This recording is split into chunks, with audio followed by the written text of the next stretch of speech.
Magandang hapon mga kabay. So ito na naman po ulit, 39135 pa rin, letter F. Ayan. Bali, gumagana siya mga kabay. Ayan, nakasaksak po yan. Yung nga lang masiklab po. Panoorin nyo po.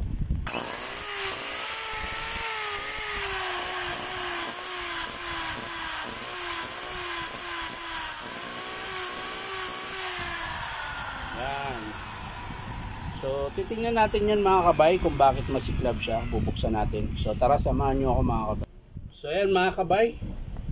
Sinikwat ko na lang para mabuksan ko mga kabay. Dahil dumikit na po sa unit.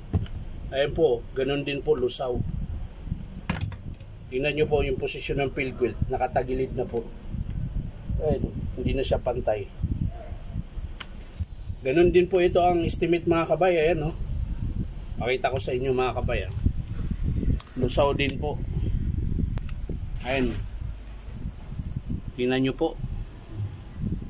Grabe yung gumamit nito mga kabay. Baka wala ng pahinga to. Kaya nalusaw po siya. Ayan. So ang estimate din nito mga kabay, ganun din po. Armature field coil. Ayan. Carbon brush. Tsaka field housing. Ayan. So ayan mga kabay. Babalik na lang natin. Papakita ko sa inyo mga kabay kung i-approve ng customer ito.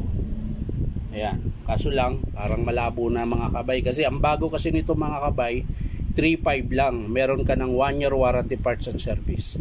So mga gusto palang bumili nito mga kabay, punta lang po kayo dito sa Santa Cruz, 530 T. Alonso, Santa Cruz, Manila. Ayan. Ang pangalan po ng tindahan mga kabay, Powerman Hardware. Ayan. Napagitnaan po kami ng Ungpin tsaka Espeleta. Ayan. So yan lang mga kabay. Maraming salamat sa panonood. At syempre sa mga hindi pa po nakasubscribe sa aking channel, baka naman po pwede pasubscribe nyo po ako ang aking YouTube channel na Inom Tabay. So maraming salamat mga kabay. Bye bye.